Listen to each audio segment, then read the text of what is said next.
मैं ये मानता हूं कि राहुल गांधी एक ऐसी रणनीति पर काम कर रहे हैं जिसको आप लोकप्रिय तरीके से लोग वोट चोर गद्दी छोड़ के रूप में नारे के तौर पर देखते हैं। और उन्होंने 2 प्रेस कॉन्फ्रेंसेस भी की हैं। एक उन्होंने 7 अगस्त को प्रेस कॉन्फ्रेंस की थी और एक प्रेस कॉन्फ्रेंस उनकी कल हुई है। तो ऐसी स्थिति में आपको क्या लगता है कि इस रणनीति के दूरगामी और अल्पकालीन पहलू क्या हैं? देखिए भाई जी, राहुल गांधी दूरगामी रणनीति पर काम कर रहे हैं। वो मतलब एक पूरा नैरेटिव डेवलप कर रहे हैं, बिल्ड कर रहे हैं राष्ट्रव्यापी, और 2029 तक उनका लक्ष्य है।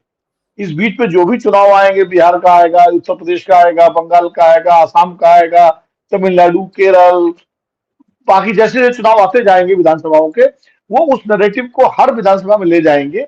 और फाइनल उसको जो है, जो 2029 में जब लोकसभा चुनाव होगा, तब उसको जो है वो फाइनल, जो मुझे लगता है वो, अब बीच में कोई बड़ा राजनीतिक घटनाक्रम हो जाए तो अलग बात है, कोई बड़ा, लेकिन अभी तक सामान्य परिस्थितियों में जो मुझे लगता है, जो उनके लोगों से बात होती है, उससे यही है कि ये ऐसा नहीं है खाली बिहार चुनाव के लिए कोई कर रहे हों, या कोई तात्कालिक कोई जो है तो उसके बाद बंगाल के चुनाव आ जाएंगे उसके लिए। ये उनका पूरा 2029 तक का एक तरह से मुद्दा है। देखिए, राहुल गांधी के 2024 से पहले उनका सबसे बड़ा मुद्दा क्या था? सबसे बड़ा मुद्दा उनका था जाति जनगणना का मुद्दा, कि समाज का एक्सरे होना चाहिए, और एक्सरे जब हो जाएगा तब पता लगेगा कि किसकी कितनी हिस्सेदारी है, उसी हिसाब से भागीदारी फिर उनको दी जाएगी। तो ये मुद्दा जो है, इसको लेके वो पूरे लोकसभा चुनाव से पहले, यानी जब विधानसभाओं के चुनाव चल रहे थे, वो मध्य प्रदेश, छत्तीसगढ़ और आसाम, तब भी वो इस मुद्दे पर थे, कर्नाटक में भी इस मुद्दे पर थे, और उसके बाद वो लोकसभा चुनाव में भी इस मुद्दे में थे। और भाजपा नेताओं के कुछ बयानों से कि संविधान बदल देंगे, उन्होंने संविधान से जोड़ दिया इसको। तो जाति जनगणना, आरक्षण और संविधान, ये तीनों चीजें उन्होंने जोड़ दी, और एक ऐसा नैरेटिव बनाया कि भाजपा का 400 पार का जो पूरा नारा था वो ध्वस्त हो गया। वो चाहे राम मंदिर का देखिए उद्घाटन भी हो गया, इतना भव्य और दिव्य उद्घाटन किया मोदी जी ने। इसके अलावा G20 का एक बड़ा विश्व गुरु वाला आयोजन हुआ, जिसमें सारे राष्ट्राध्यक्ष आए, और पूरा एक नैरेटिव बना हिंदुत्ववादी राष्ट्रवाद का और भारत के विश्व गुरु का। लेकिन उस राहुल गांधी के उस संविधान, जाति जनगणना और आरक्षण से जुड़े इन तीनों चीजों का जो एक कॉम्बो जो उन्होंने तैयार किया था, वो लोकसभा चुनाव में चल गया, और भाजपा 240 पे आके सिमट गई। और स्थानीय कारण भी रहे होंगे समीकरण, लेकिन नैरेटिव मुख्य रूप से यही रहा। पूरे चुनाव में बीजेपी इसका जवाब ही देती रही, वो इस पे रिएक्ट करती रही, और प्रधानमंत्री जी भी बोलते रहे कि ये भैंस खोल ले जाएंगे और मंगलसूत्र ले जाएंगे, सब करते रहे, लेकिन कारगर जवाब उसका भाजपा नहीं दे पाई। और यहां तक कि कहना पड़ा बीजेपी नेताओं को कि डॉक्टर अम्बेडकर भी आ जाए तो संविधान नहीं बदल सकते। लेकिन फिर भी लोगों ने, जिनके अंदर आशंका थी, उन वर्गों ने राहुल गांधी की बात पर भरोसा किया, और बीजेपी को उतनी सीटें ही दी जितने की सरकार तो उसकी बन गई, लेकिन अब कोई संविधान बदलने की स्थिति नहीं बची, अगर करना चाहती तो। नहीं, आपकी इस अब बात से राहुल गांधी ने जी, आपकी इस बात अब से राहुल मैं गांधी ने जी, जी बोलिए, जी बोलिए। जी बताएं, आप नहीं नहीं, आप आपकी इस बोलिए। बात से मैं सहमत हूं कि राहुल गांधी की जो संविधान वाली लाल किताब दिखाने वाली रणनीति थी, जातिगत जनगणना वाली जो मांग थी, वो कुल मिलाकर राजनीतिक रूप से काफी प्रभावी साबित हुई। और कांग्रेस को जो उछाल मिला लोकसभा चुनाव में, मेरे ख्याल से उसका श्रेय इस रणनीति को जाता है, इसमें कोई शक की बात नहीं। लेकिन ऐसा क्यों हुआ कि उसके तुरंत बाद 2 ऐसे चुनाव जिनमें जिन्हें जिनके बारे में सब लोग मानते थे कि भाई कांग्रेस उन चुनावों को जीत सकती है, परिस्थिति इस प्रकार की है। उसमें ये न केवल चुनाव हारे, बल्कि बड़े निराशाजनक तरीके से कांग्रेस ने प्रदर्शन किया। उस वक्त क्या हुआ था राहुल गांधी की इस रणनीति का? देखिए, वही तो राहुल गांधी, उसी जो जो हार हुई महाराष्ट्र की, क्योंकि मैं और इस संदर्भ में भी देख रहा हूं कि भारतीय राजनीति की जो मेरी समझ है वो मुझे बताती है कि राजनीति में छोटी-छोटी या मझोले दर्जे की जीतों का भी बड़ा महत्व है। आप केवल जी बड़ी जीत के लिए ही लड़ें और बीच में सारे दूसरे छोटे-छोटे मोर्चों पे हारते जाएं, तो आप आगे नहीं बढ़ पाएंगे। छोटी-छोटी जीतों से आप एक बड़ा आधार बनाते हैं, फिर आप एक बड़ी जीत के ऊपर छलांग लगाते हैं। जी, बताएं। नहीं, वही उसी रणनीति पर राहुल गांधी काम कर रहे हैं।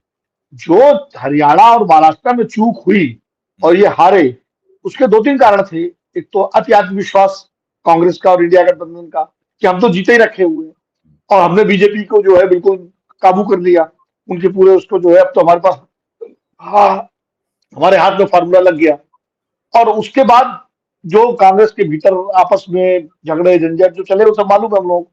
लेकिन राहुल गांधी जनता को ये भरोसा दिलाने की कोशिश कर रहे हैं कि हम महाराष्ट्र और हरियाणा हारे नहीं, हराए गए। हम्म, वो इस बात को लेके चल रहे हैं कि महाराष्ट्र और हरियाणा हम जीते हुए थे लेकिन हमको हरा दिया गया, और उसी में उन्होंने वोट चोरी का नारा गढ़ा है ये। और महाराष्ट्र में तो लगातार वो उठाते रहे कि 70 लाख वोट पड़ गए, और आखिरी 2 घंटों में इतने वोट पड़ गए, और ये कैसे हुआ। फिर वो एक कॉन्स्टिट्यूंसी का भी मसला उठाया उन्होंने। और कर्नाटक की जो महादेवापुरा के जरिए उन्होंने ये बात स्थापित करने की कोशिश की कि महादेवपुरा का मामला जो है ये तो एक सैंपल है, ये जब इसको हम सैंपल को जब इनलार्ज करेंगे तो ये समस्या, ये इस तरह की जो है गड़बड़ी, ये देश के तमाम राज्यों में और तमाम लोकसभा और विधानसभा सीटों पर मिलेगी। और उसी की अगली कड़ी में उन्होंने आनंद सीट का और रजौरा सीट का जिक्र किया, जो कल उन्होंने प्रेस कॉन्फ्रेंस करके उन्होंने ये किया, और ये एक नैरेटिव बनाया उन्होंने कि, तो अब देखिए, वो लोकसभा के बाद अब वो हरियाणा और महाराष्ट्र पर टारगेट कर रहे हैं, लेकिन उनका बिहार भी गए, यात्रा बिहार में निकाली, यात्रा तो हरियाणा महाराष्ट्र में नहीं निकाली, वोट अधिकार बचा, यात्रा बिहार में निकाली। तो बिहार को लेकर भी गंभीर है कि बिहार में उनका कार्यकर्ता खड़ा हो गया, कार्यकर्ता गैल्वनाइज हो गया, एनर्जाइज हो गया। अब पार्टी आगे की रणनीति पर काम करेगी, सीटों के बंटवारे को लेके और तमाम सारे मुद्दों के। तो इसी मुद्दे को बिहार भी लेगा, क्योंकि एफआईआर वहां हो रही थी, कुछ तो काम चुनाव आयोग ने भी आसान कर दिया उनका। वो एसआईआर बिहार में हो रही थी तो एक मुद्दा गर्म हो गया, वहां पर सुप्रीम कोर्ट में आ गया। तो इस मौके का बहुत बेहतर तरीके से राहुल गांधी ने राजनीतिक फायदा उठाने की पूरी कोशिश की है। अब नतीजे बताएंगे कितना मिला, फायदा नहीं मिला, लेकिन नैरेटिव के तौर पर उनको एक फायदा तो मिलता दिख रहा है, एक बात। दूसरी बात यह है कि इस मुद्दे को वो यही रुकने वाले नहीं। देखिए अभय जी, आप भी बहुत पुराने जर्नलिस्ट हैं, सोशोलॉजिस्ट हैं, सामाजिक प्राणी हैं, और आपने बहुत सारी किताबें भी लिखी हैं, लेखक भी हैं, और आप उत्तर प्रदेश की उस धरती से आते हैं जो राजनीतिक रूप से बहुत सक्रिय रही है। इटावा से आप आते हैं और जहाँ की लंबा इतिहास है राजनीति का।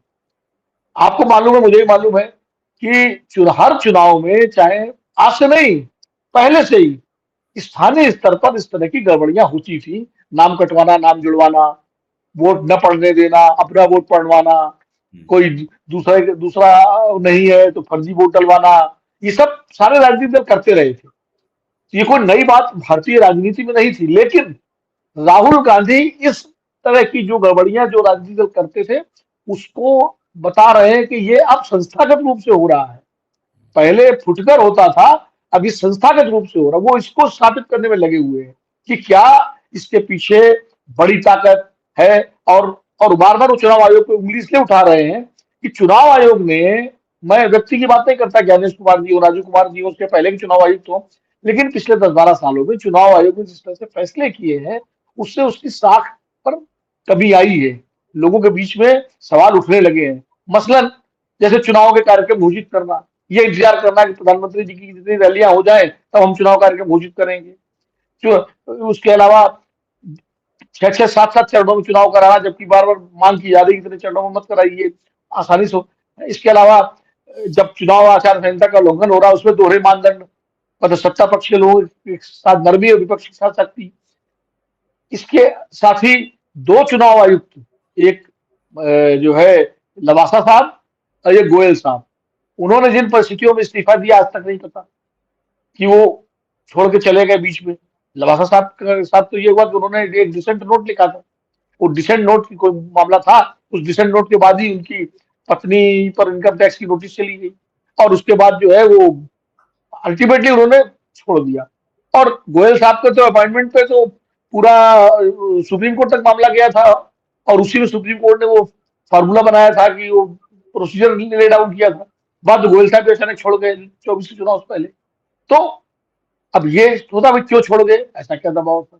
अभी राहुल गांधी के महादेवपुरा वाले मामले में जिससे चुनाव आयोग ने रिएक्ट किया कि वो एफिडेविट दें, और एफिडेविट पर जोर दिया, हलफनामा दें, जबकि 3 पूर्व चुनाव आयुक्तों ने, जिसमें 2 मुख्य चुनाव आयुक्त है, सवाई कुरैशी, ओपी रावत और तीसरे लवासा, तीनों ने कहा कि जिस कानून के तहत चुनाव आयोग राहुल गांधी से हलफनामा मांग रहा है वो इसमें लागू ही नहीं होता। वो तो दूसरे उसमें लागू होता है चुनाव के तुरंत बाद उसमें। तो कुल मिलाकर के इन सब चीजों से लोगों के मन में सवाल उठने लगे कि चुनाव आयोग ऐसा क्यों कर रहा है ऐसा। तो अब भाषण देते हैं मान लीजिए प्रधानमंत्री जी या राहुल गांधी और नोटिस चला जाए खड़गे जी को, नड्डा जी को। तो इससे ये सब चीजें चुनाव आयोग की साख को लेकर के लोगों के बीच में सवाल उठा लो। राहुल गांधी ने उसको पकड़ लिया। राहुल गांधी ने इस मौके का फायदा उठाया कि लोगों के बीच में चुनाव आयोग की जो साख पे उंगली उठ रही है या लगातार जो एक माहौल, पहले ईवीएम को लेकर तमाम तरह के सवाल उठते थे, सबसे बड़ा सवाल तो आप ही उठाते थे हर चैनल में कि जब भी ईवीएम में कोई खराबी पाई जाती है तो वोट जो है बीजेपी का ही क्यों निकलता है बटन दबाने से। इस समाजवादी पार्टी को बटन दबाओ तो भी बीजेपी का, कांग्रेस को, बाकी दलों को क्यों नहीं। ये तो आपने कई बार हमारे साथ डिस्कशन में उठाया, बात सही जी। है। तो ईवीएम, लेकिन ईवीएम को लेकर दो तरह की बातें थी भाई। लोग कहते थे यार ईवीएम, कुछ लोग कहते थे फुल प्रूफ है, कुछ लोग कहते थे हो सकती है कि चुनाव आयोग का अपना पक्ष था। एक दोनों, क्योंकि कई जगह पार्टियां, विपक्ष जीत जाता था। बिहार में 2015 में जीत गया, अरविंद केजरीवाल लगातार जीत गए, आम आदमी पार्टी, पंजाब में कांग्रेस जीती। तो ये होता था अगर ईवीएम गड़बड़ है तो सब जगह हारना चाहिए। अब ये जो वोटर लिस्ट की गड़बड़ियां हैं, वोटर लिस्ट की जो गड़बड़ियां हैं, इन्होंने जो है हम्म, इनको राहुल गांधी ने उठा लिया और इसके जरिए वो साबित करना चाहते हैं, वो अपने जो वोट चोरी का आरोप है वो इसको साबित करना चाहते जी। हैं। अब जैसे कल जो आनंद वाला था मामला, अब ये बात तो चुनाव आयोग भी मान रहा है कि भाई कोशिश हुई थी बड़े स्केल पर, ऑनलाइन 6,000 से ज्यादा मतदाताओं के नाम कटवाने की कोशिश हुई थी, ये तो चुनाव आयोग भी मान रहा है। जी। और इस कोशिश का जब पता लगा, वो बीएलओ जिसका कोई भाई या रिश्तेदार था जिसका नाम था वो काटने वाली लिस्ट में, तो उसने पूछा तो उसे पता ही नहीं है, तो उसने और पता किया, तब जाके उसने आगे बात बढ़ाई। उसके बाद चुनाव आयोग ने एफआईआर कराई, कर्नाटक के चुनाव अधिकारी ने, मुख्य चुनाव अधिकारी ने एफआईआर कराई। एफआईआर के बाद ये शुरू हुई जिसमें ग्राउंड टू ग्राउंड लेवल पे वेरिफिकेशन हुआ और 24 वोट कुल काटे गए। तो कोशिश तो हुई ना। तो अब राहुल गांधी का सवाल है ये कोशिश किसने की? क्या किसी व्यक्ति ने की या किसी संस्था ने की या चुनाव आयोग के भीतर का कोई व्यक्ति शामिल है इसमें? भाई मैं इसके लिए मुख्य चुनाव आयुक्त ज्ञानेश कुमार या उनकी टीम को मैं नहीं कह रहा, लेकिन कोई जिसका हर डिपार्टमेंट, हर विभाग में कुछ लोग गड़बड़ होते हैं हाँ, भाई। तो उन्होंने हर उन्होंने इस जांच को आखिर तक क्यों नहीं पहुंचाया? जांच को आखिर तक पहुंचाना चाहिए आखिर तक क्या? क्यों नहीं पहुंचाया? या कोई कोई पैरेलल कॉल सेंटर काम कर रहा है या कोई बाहरी ताकत है? कौन है? ये कौन है सवाल जो? ये है ना? ये सवाल जो सामान्य व्यक्ति के मन में भी है। फिर 18 चिट्ठियां अगर सीआईडी लिख रही है और उसका गोल मतलब कुछ जानकारी आपने दी जो हाँ, बाद में, कर्नाटक के मुख्य चुनाव आयुक्त लिख रहे हैं, वो भी नहीं, उसका भी और जवाब फिर नहीं। कर्नाटक के चुनाव अधिकारी, मुख्य चुनाव अधिकारी लिख रहे हैं सारी जो है चिट्ठी, फिर भी उसका जवाब न देना, तो क्या ये सिर्फ अनदेखा करना एक महज वो है, लापरवाही है, या जानबूझ के किया जा रहा है? तो ये प्रश्न तो है ना। तो अब इन प्रश्नों को राहुल गांधी ने जनता के सामने रख दिया। अब जनता अपने हिसाब से तय करे सही है कि गलत है, वो चुनाव आयोग की बात माने या राहुल गांधी की बात माने, ये जनता तय करेगी। लेकिन उन्होंने इसको रख दिया।